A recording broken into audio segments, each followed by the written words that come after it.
Hi guys, welcome to TCR, the Crouch Ranch. I am in the middle of making quiche, which my buzzer is about to go off any second now. And Mike was working on some butternut squash, and so I've got the seeds here as my add-on project for this evening.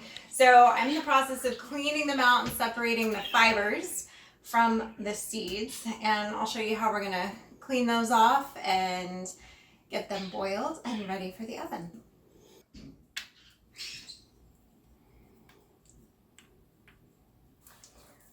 So I'm going to kind of separate this from the pulp as much as I can, and then I'm going to clean them off in the colander with some water and try to get the rest of it separated and get that lovely slime off.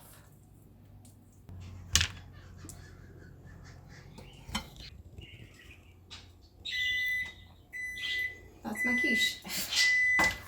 So these may not be done yet, I'm just checking them. Plus I've got Mike's squash butts in here. So I'll check those while we're in here and see what's crack-a-lackin'. This quiche might need a little bit longer, but I'm gonna check it.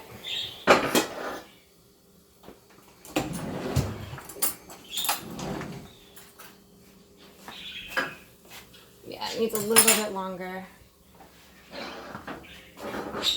But I've got all kinds of goodies from the garden in there. And I know the squash isn't done yet because that's going to take a lot longer, but I've got those squashes in there, you can see. I've got some, I did a sweet versus a savory version, so there we go. So I've got some cinnamon, nutmeg, pumpkin spice, ground clove, and a little bit of sugar on them, which is the same mixture here that I'm going to coat the seeds in. I'm going to make sweet seeds. So let's finish getting these seeds separated here. This, my least favorite part of, like, you know, when you're doing pumpkins or anything like that with the kids is dealing with the slime in the middle with the seeds, but the seeds are yummy. So, and Mike read that the seeds are, some people say that the seeds are even better than pumpkin seeds. So we're going to give it a shot and see what we think. They're definitely smaller than pumpkin seeds. So, and a little bit trickier to get them out of all of the fibrous pulp that's here just because they are so much smaller. But we'll make it work. I'm going to fill this bowl with water because I'm going to put the seeds in this bowl. You can soak them for a couple of hours or overnight if you want to. You don't have to. And then you just want to pick the other big pieces out. They're actually separating really easily once you get the water in there. So you kind of just want to, you can feel the slime kind of coming off of them. So. Alright, so I'm going to put these in the water, and supposedly, Mike read a hack that if you put them in water like this in a bowl, the pulp will sink and the seeds will float. It's looking to be fairly true. Question is, how do you get those out of there? So I've got one of these handy dandy screens here.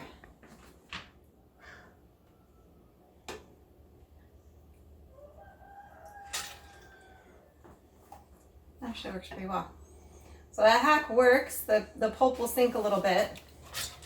Still, you're going to get a little bit of it, you know, stuck in there just because this isn't a perfect, you know, if you put it a screen and soak it in the water and then lift it out or something, it would probably be better, but you almost can't do that. So just separate it. So you just, but this definitely is helping.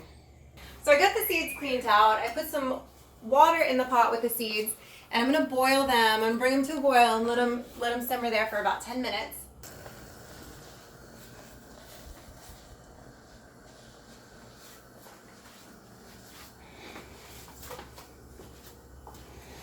So as you can see, my timer's about to go off. Almost like I'm psychic, except I'm not. So, I'm going to check the quiche.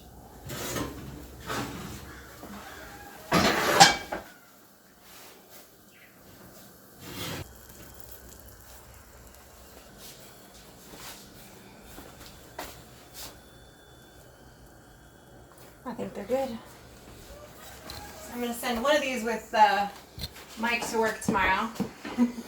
So his coworkers can enjoy some dairy-free, crust-free, healthy quiche.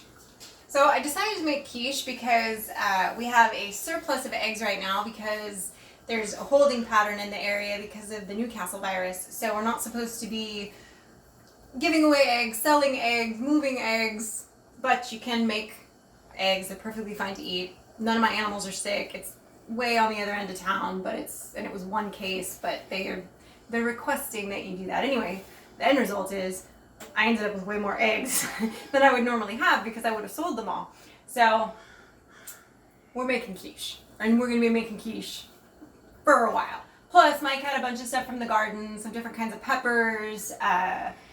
We had some zucchini I threw in there, some onions that he grew, and shallots. I like the way Gordon Ramsay says it. Shallot. It's a shallot. Anyway, shallot. It's another onion. Whatever. Anyway. So you throw that all in there, and I used coconut milk. So it's 1 cup of coconut milk per quiche, and I threw in some non-dairy cheese in there and some nutritional yeast to give it that cheesy flavor too. A bunch of other seasonings, but yeah, hopefully that will be a winner tonight, and Mike will like it. Back to the seed video. Jesus, well, you told me to talk. Yeah, And you you're didn't right. tell me to stop. You're so, right. Jesus. All right, I'm gonna turn these off now. Is that all right with you, Captain? Sure. All right. Well, Captain, my Captain.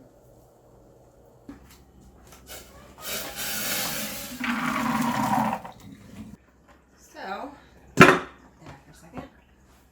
I'm going to, since I already have a tray in here going with the butternut squash, I'm actually going to put them in there on that tray. But first I'm going to toss them in this bowl with some oil and some seasonings. Get the rest of these seeds out of here. I'm going to go ahead and use olive oil though, just because I can. And you do want to coat them pretty well with that olive oil. I'm gonna stir them up a bit too. Yeah. So, get those coated in there with that oil. Now I'm gonna take some of my seasoning in here. Because I'm a rebel. I have some local honey that is really good. I've got a whole other jar of it, so don't worry your pretty little head about it. I'm just going to give it a little bit of sweetness here.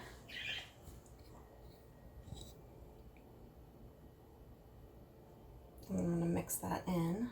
Better give me that spoon. I know, I knew you wanted that. I could sense it. I gotta properly clean it. I know.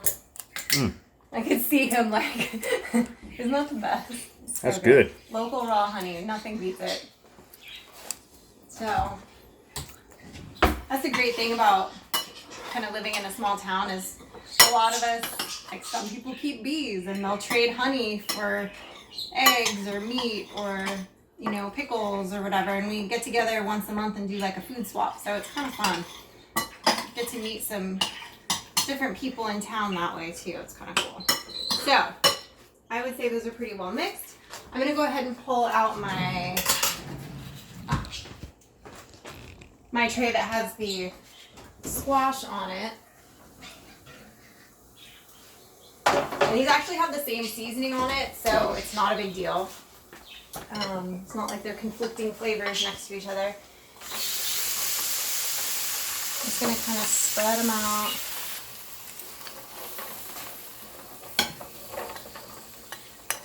And I'll spread these out. I just want to kind of, you know, spread them out so they can cook. Now these are different than doing pumpkin seeds just because of their size. They're a lot smaller, so it's not as crucial that they're not stacked on top of each other because of that. You still want to spread them out, but... Alright, so I just put those seeds in there. I set the timer for 10 minutes and then we'll check them. Might just have to rotate them a little bit more and then maybe stick them in for another minute or two. We'll have to see how they're doing. and then we'll see if they're done. All right, so it's been 10 minutes. I'm gonna check them and see if those seeds are coming along. I think they're gonna take more like 20 to 30 minutes. Mike said 10, but let's see. Let's see if I can prove him wrong. I love proving him wrong. It's fun. All right. Plus, this gives us a good chance to kind of stir them around a little bit. Oh yeah, they're not even close.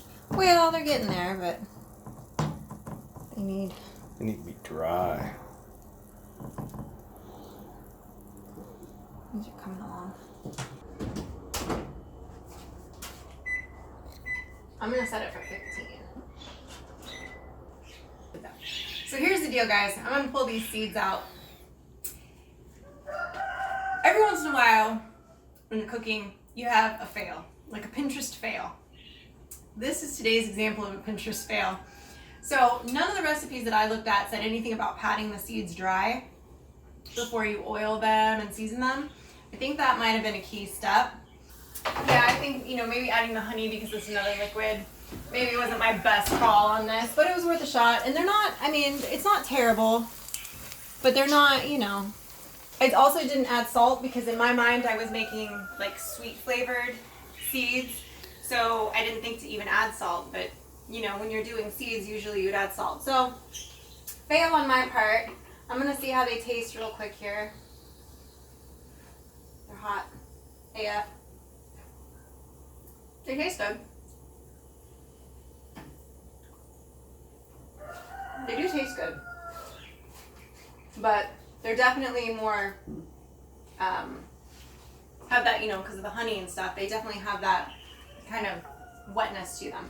But they're really good, and the squash here is done. So that's part of the joys of experimenting a little bit. Sometimes you hit one out of the park. Sometimes it's like a punt. This was a punt. All right. Bunt. It's not a bunt, it's a punt. It's a bunt. It's not a bunt. A punt is with your foot. A bunt is with a bat. Is it? Yeah. I don't do sports. Clearly. It's all right. Okay. Whatever, Mr. I Know Stuff. Anyway, thanks for watching our video on attempting to make butternut squash seeds.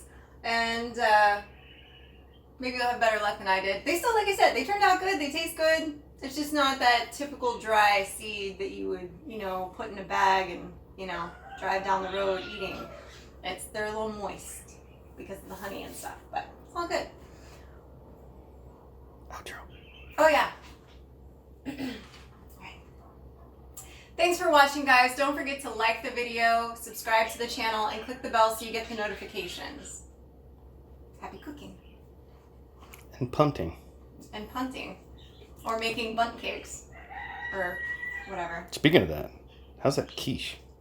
It's gonna be good. We're gonna eat it for dinner. Okay. Yeah.